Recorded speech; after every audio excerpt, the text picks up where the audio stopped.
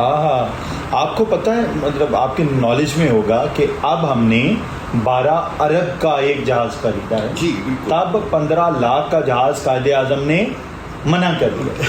اور پھر یہ بھی المیہ ہے, آج ہم نے 10 ارب کی پوری PIA بیچ دی ہے. یہ حادثات جو پاکستان میں ہو رہے ہیں وہ ایسی شرمناک کہانی ہے. مثلا میں شماریات کا طالب علم ہوں, معاملات کو ہندسوں میں دیکھتا ہوں. ٹھیک. مسلم کمرشل بینک ٹھیک ہے 2.4 بلین روپے میں بیچا گیا. ٹھیک ہے. 2.4 بلین میں سے 587 ملین جو ہے وہ جناب حضرت میاں منشا صاحب نے ادا کر دیے, اور باقی جو تھے وہ ڈیفر پیمنٹ کر دی گئی. ٹھیک ہے. وہ بینک جس کی ٹوٹل مالیت 2.4 بلین تھی, اس سال کا اس کا منافع 54 بلین ہے.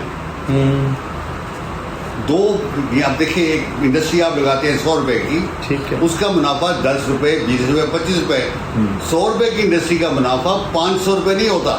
بالکل. یہ پاکستان کا نظام ہے, کیونکہ پاکستان پہ بنیادی طور پہ بینکرز, سرمایہ دار, جاگیردار اور ہمارے محترم فوجی افسران اور بیوروکریٹ. سر یہ بات اکثر کی جا رہی ہے, میاں منشا کو مسلم کمرشل بینک بیچ دیا, 2.4 بلین اس کی ورتھ تھی, اتنا پے کیا, باقی ویو آف ہو گیا.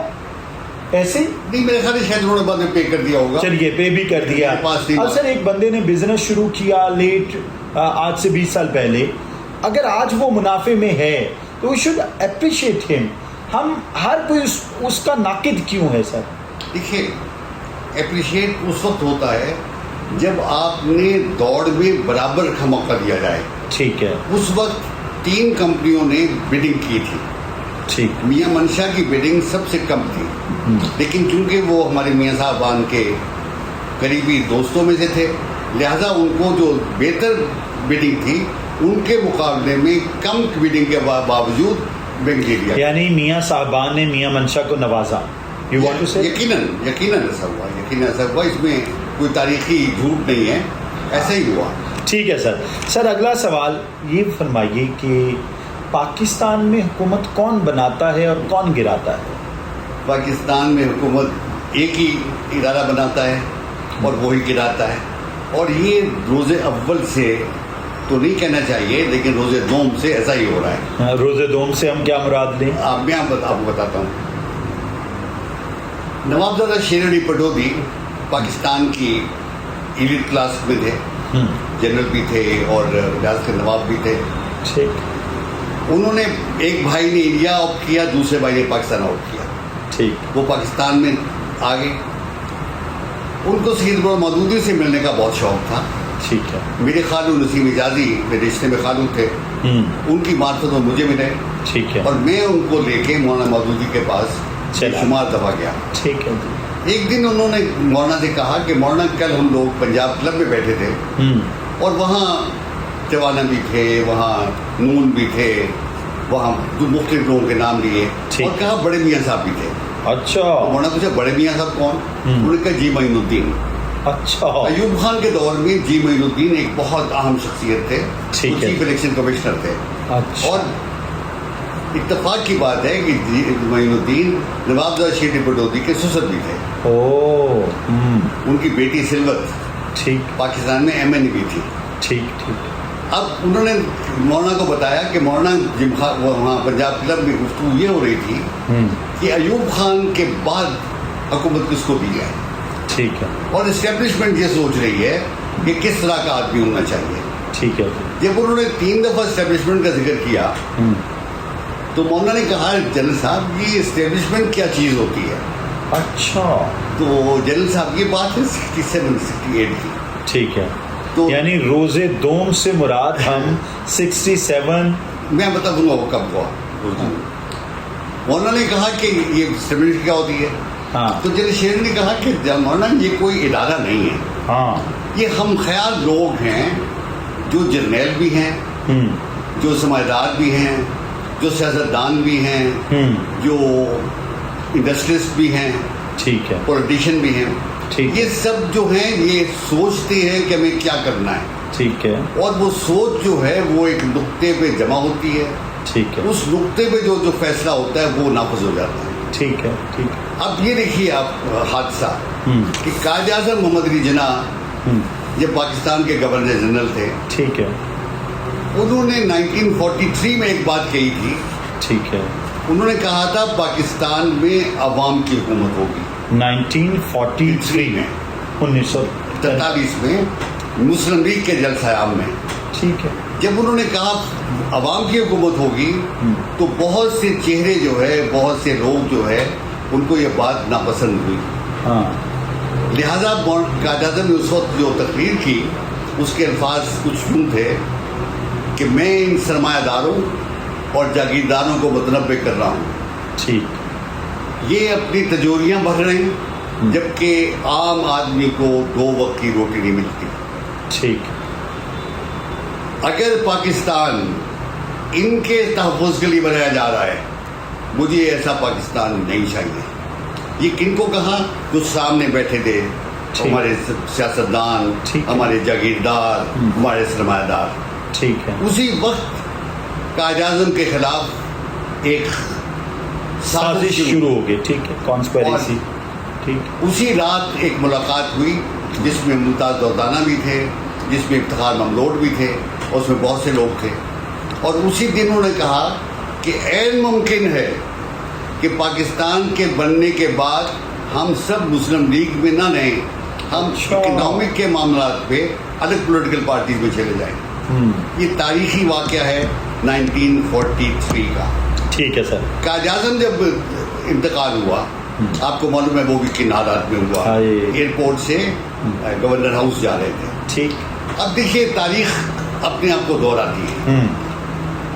ٹرمپ نے یہ کہا, پریزیڈنٹ ٹرمپ نے جی کہ ایران میں ہم کیا کرنا چاہتے ہیں, رجیم چینج. اب وہ رجیم چینج کرنے کے لیے کتنے ہزار بم گرائے گئے, کتنا تباہی مچائی گئی, کتنی بلڈنگوں کو. لیکن یہ کام پاکستان میں رجیم چینج کرنے کا اس کے لیے صرف ایک گولی استعمال ہوئی جس کو لیاقت علی کے سینے میں اتارا گیا. اتارنے والا جو شخص تھا سید اکبر, اس کو افغانستان سے بلایا گیا. اس وقت کی جو اسٹیبلشمنٹ تھی اس نے اس کا اتنا خیال رکھا کہ 2021 تک اس کی اہلیہ اور اس کے بچوں کی کفالت حکومت پاکستان کرتی رہی. لیاقت علی 2021 تک 2021 تک. اچھا, اس 2021 5 سال پہلے تک. جی 5 سال پہلے تک. اس میں جس شخص نے لیاقت علی خان کو گولی ماری تھی اس کے بچوں کی کفالت 2021 تک حکومت پاکستان کرتی رہی. اور یہ ریکارڈڈ ہے یہ بات. اس کا ثبوت کیوں میں نہیں سمجھ پا رہا. کیمرے کے اس پار بیٹھے لوگ کیسے سمجھیں گے؟ کیوں کرتی رہی؟ کیونکہ اس نے اسٹیبلشمنٹ کے لیے ایک بہت اہم کام کیا تھا اور اسٹیبلشمنٹ کی وجہ سے اس کی جان گئی تھی.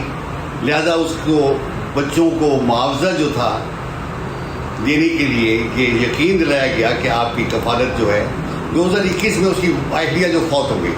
ٹھیک. اس وقت تک اس کا جو گھر تھا اس کا کرایہ اور اس کے اخراجات اور اس کا وظیفہ جو تھا حکومت پاکستان ادا کرتی رہی. اللہ اکبر. اب اس کام میں یہ نہیں کہ اس میں نواز شریف بھی شامل تھے, اس میں بے نظیر بھی شامل تھی, اس میں ذوالفقار بھٹو بھی شامل تھے, اور میرا دوست عمران خان بھی شامل تھا. اچھا, یہ سارے لوگ. آپ کا دوست عمران خان.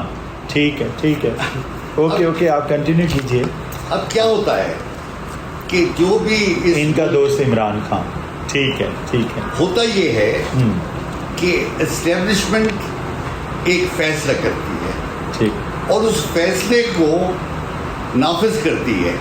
پھر جو اس میں اسٹیبلشمنٹ کا ساتھ دیتے ہیں ان کا تحفظ بھی کرتی ہے. اچھا, میں اس کی اور مثال دوں گا. سر یہاں ایک ہم تصحیح کر لیں. آپ نے کہا روز دوم 1967 میں 1967 میں ذکر ہو رہا تھا اسٹیبلشمنٹ کا. تب پوچھا گیا اسٹیبلشمنٹ کیا ہوتی ہے, جبکہ اسٹیبلشمنٹ تو پہلا ماشاء اللہ 7 اکتوبر 1958 کو پاکستان میں لگ چکا تھا. اسٹیبلشمنٹ نے اپنا کام قائد اعظم کی وفات کے فوراً بعد شروع کر دیا تھا. ٹھیک ہے. قائد اعظم کو جب ملنے کے لیے سیکرٹری جنرل اور وزیر اعظم 11 سپتمبر 1948. جی ٹھیک ہے. اس کے بعد لیاقت علی کا قتل ہوا. اس کے بعد خواجہ ناظم الدین جو گورنر جنرل تھے ان کو وہاں سے ہٹا کے وزیر اعظم بنایا گیا. جی. پھر وزیر اعظم سے ہٹا کے محمد علی بوگرا کو امریکہ سے لا کے وزیر اعظم بنایا گیا. جب محمد علی بوگرا کو بلایا گیا تو اس وقت پھر اس پر ایوب خان اور سکندر مرزا نے ان سے ملاقات کی اور ان کو ایک تقریر کا متن دیا. ٹھیک ہے. جو لے کے ملیر میں اس وقت ریڈیو پاکستان تھا وہاں وہ گئے اور انہوں نے تقریر پڑھی اور ان کو خود معلوم ہوا کہ میں وزیر اعظم پاکستان بن گیا ہوں. اچھا. نہیں سر, لیکن محمد علی بوگرا کو ہٹا کے خواجہ ناظم الدین کو ہٹا کے محمد علی بوگرا کو بنایا گیا. جب ماشاء اللہ لگا تو ماشاء بعد میں لگا. ماشاء نہیں, ماشاء تو 58 میں لگا. 58. ٹھیک. اس وقت فیروز قانون تھے. ٹھیک ہے. اس وقت اور سکندر مرزا کا کردار تھا اس میں ماشاء اللہ میں. اس ماشاء اللہ میں سکندر مرزا کا کردار تھا. سکندر مرزا کا کردار بدقسمتی سے پاکستان کی تاریخ میں یوم اول سے تھا. ہاں. سکندر مرزا کے بارے میں آپ تاریخ دیکھیں, یہ میر جعفر کا گرینڈ سن تھا. اچھا. اور میر جعفر کا کردار آپ کو پتا ہے کہ ہندوستان میں کیا تھا. بالکل صحیح, بالکل صحیح. اب یہ بھی ایک حادثہ ہے جو تحقیق ہونا چاہیے. ٹھیک ہے. کہ سکندر مرزا کو آرمی سے اسکواڈرن میں سول میں بھیج دیا گیا. ٹھیک ہے. لیکن اس وقت وہ کرنل سکندر مرزا تھا. بعد میں وہ کرنل سکندر مرزا جو ہے وہ ترقی کرتا ہوا سولین ہونے کے باوجود میجر جنرل بن گیا. یہ ترقی کیسے ہوئی, کن حالات میں ہوئی, ٹھیک ہے, کون ترقی دیتا رہا. چلیے سر جی, پاکستان میں حکومت اسٹیبلشمنٹ بناتی ہے, آپ نے یہ کہہ دیا. جی بتاتی ہے سر. کوئی اب دوسری بات, کیا اسٹیبلشمنٹ کو امریکہ کنٹرول کرتا ہے؟ یس نو. دیکھیے اس میں دو رائے ہیں. ایک تو یقیناً امریکہ کنٹرول کرتا ہے. ٹھیک ہے. میرے بہت ہی محترم دوست, اللہ ان کو کرامت کرے, جنرل حمید گل, انہوں نے کہا, اور وہ بات ریکارڈڈ ہے, کہ پاکستان میں کوئی آرمی چیف نہیں بنتا جب تک کہ اس کی اپروول امریکہ سے نہیں آتی. جب ان سے سوال پوچھا گیا تو کہ پھر آپ آرمی چیف کیوں نہیں بنے, انہوں نے کہا اس لیے کہ میری اپروول نہیں آئی. اچھا, یعنی یہ مصدقہ بات ہے کہ جب تک امریکہ سے اپروول نہیں آتی تو کوئی آرمی چیف یا جنرل یا سینئر پوزیشن پہ پرائم منسٹر نہیں بنتا جب تک کہ اس کی وہاں سے اپروول نہیں آتی. تو کیا وجہ ہے کہ مطلب واٹ شوڈ آئی, مجھے نہیں پتا کہ یہ بات ہونی چاہیے یا نہیں ہونی چاہیے.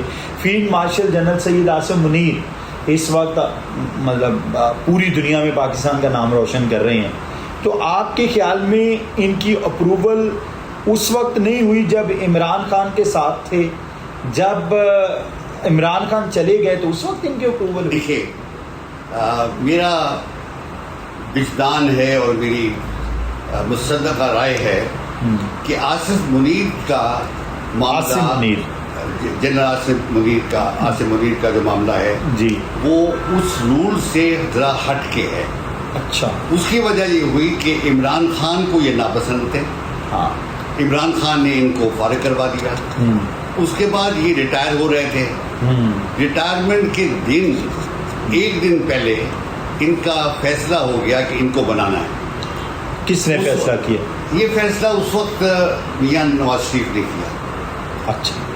ہوا یہ کہ پوری پاکستان کی جو اسٹیبلشمنٹ تھی وہ ان کے بنانے میں کے خلاف تھی. ٹھیک ہے. جو نام بھیجے گئے ان میں ان کا نام نہیں تھا. ٹھیک ہے. اس وقت جو باجوہ صاحب تھے وہ ان کے خلاف تھے, ان کو نہیں چاہتے تھے. ٹھیک. لیکن پاکستان کی شاید خوش بختی تھی یا پاکستان کے لیے اللہ تعالیٰ جو چاہتا تھا وہ یہ تھا کہ ان کو ایک دن کی ایکسٹینشن دے کے ان کا نام اس لسٹ میں شامل کیا گیا اور یہ پاکستان کے چیف بن گئے. اور میرا دل کہتا ہے کہ شاید ان کی اپوائنٹمنٹ میں امریکہ کا دخل نہیں ہوگا. لیکن اصول جو پاکستان کا تھا, جو پاکستان کے 70 سال تک چلتا رہا, وہ یہی ہے کہ پاکستان کی پالیسیز پاکستان کی معاشی، اقتصادی، سیاسی جو بھی پالیسیز ہیں، یہاں تک کہ تعلیمی بھی، وہ امریکہ کی بیوروکریسی اور امریکہ کی جو جدید کلاس ہے وہ طے کرتی ہے. ٹھیک ہے. امریکہ باقی پوری دنیا کو چلاتا ہے، آپ یہ کہنا چاہیں گے؟ بالکل چلاتا ہے. اور پاکستان تحریک انصاف کے مطابق جنرل سید عاصم منیر کا آج 200واں دن ہے ان کے مطابق، جو آپ نے بات کہی ایکسٹینشن کا، ایسے ہی؟ جی بالکل. اچھا سر، لاسٹ بٹ ناٹ لیسٹ از، کیا عمران خان کے ساتھ انصاف ہوا؟ کیا عمران خان کی اس سسٹم نے قدر کی؟ دیکھیے، عمران خان کے ساتھ میرے بہت قریبی گہرے تعلقات رہے. ہاں، یہ تصویر اس بات کی میرے بچوں کے ساتھ میرے گھر کی تصویر ہے. ہاں، وہ مسقط تشریف لائے، بلکہ 3 دفعہ ہم نے ان کو بلایا. ٹھیک ہے. شوکت خانم کے لیے ہم نے فنڈ ریزنگ کی. عمران خان کے اندر بہت جذبہ تھا. اچھا. یہ بات کہ وہ کیا کرنا چاہتے ہیں، پاکستان کے لیے ان کے اندر ایک محبت تھی، پاکستان کے لیے ایک جذبہ تھا. میں اس وقت پاکستان کالج مسقط کے بورڈ آف گورنرز کا چیئرمین تھا. ٹھیک ہے. عمران خان کے ساتھ طویل گفتگو ہوئی اور طے یہ ہوا کہ عمران خان اپنی زندگی کا باقی حصہ جو ہے وہ تعلیم کو پھیلانے میں اور اس کو مضبوط کرنے میں وقف کریں گے. لیکن آئی ڈونٹ نو کیوں اور کیا ہوا کہ کچھ شخصیات عمران خان کو سیاست میں لانا چاہتی تھی. اچھا. اور وہ اسٹیبلشمنٹ میں سے تھی؟ میرے خیال میں اس وقت جو ان کو لانا چاہتے تھے وہ اور لوگ تھے. اور جنرل حمید گل تھے. اچھا. جنرل حمید گل صاحب کی خواہش تھی کہ عمران خان سیاست میں آئے. اچھا. قاضی حسین احمد صاحب کی بھی خواہش تھی کہ وہ. سر، عمران خان تو سیاست کر رہا تھا 1996 سے. میں اس سے پہلے کی بات کر رہا ہوں. اچھا. میں اس سے پہلے کی بات کر رہا ہوں. جب 96 میں تو پولیٹیکل پارٹی بن گئی. یس، پاکستان تحریک انصاف بن گئی تھی. میں اس سے پہلے کی بات بتا رہا ہوں. ٹھیک ہے، ٹھیک ہے. اچھا، میں یہ سمجھ رہا تھا کہ آپ یہ بات کر رہے ہیں جب 2018 میں نہیں یا 2011 کا منار پاکستان کا بہت بڑا جلسہ. میں اس عمران خان کو نہیں جانتا. اچھا. میں اس عمران خان کو جانتا ہوں جس نے ایک گھر جا کے چندہ جمع کیا، جو مسقط جیسے جگہ پہ 3 دفعہ آیا اور ہم نے اس کے لیے فنڈ ریزنگ کی اور اس کے لیے وہ ممنون بھی تھا اور دوست بھی تھا. ٹھیک ہے. 2018 والا جو عمران خان تھا وہ محب وطن عمران خان تھا یا نہیں؟ دیکھیے، میں کوئی سرٹیفکیٹ دینے بھی تیار نہیں ہوں، لیکن میں سمجھتا ہوں کہ وہ عمران خان جس نے تحریک انصاف کا دستور بنوایا تھا وہ وزیر اعظم عمران خان نہیں تھا جس نے تحریک انصاف کا دستور بنایا تھا. غالباً میں نے ایک دفعہ عمران خان سے کہا تھا کہ تم اپنے دستور کو پڑھ تو لو کم از کم. اچھا. مثلا میں آپ کو ایک بات بتاتا ہوں. عمران خان کا جو دستور ہے اس میں لکھا تھا کہ ریلوے کی وزارت ختم کر دیں گے. اچھا. ٹھیک ہے. اس نے شیخ رشید کو ریلوے کا منسٹر بنا دیا. عمران خان کے دستور میں لکھا تھا کہ 13 وزیر ہوں گے. ٹھیک. اس کے 53 وزیر تھے.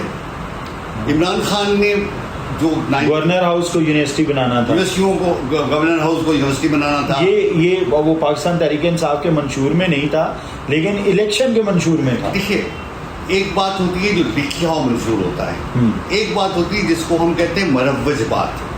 مروج بات یہ تھی کہ عمران خان نے اس بات کا بارہا اظہار کیا تھا کہ یہ جو بڑے بڑے پیلسز ہیں، گورنر ہاؤسز ہیں، وزیر اعظم کی جہاں رہائش گاہ ہے، ان کو ہم ختم کر دیں گے اور اس پہ یونیورسٹیاں بنائیں گے.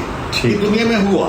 مختلف ممالک نے یہ کام کیے. عمران خان جو پاکستان کو ایک فلاحی ریاست بنانا چاہتا تھا، وہ عمران خان جو پاکستان کو ایک بڑی قوت بنانا چاہتا تھا، وزارت عظمیٰ کا حلف اٹھانے کے بعد میرے خیال میں وہ عمران خان غائب ہو گیا.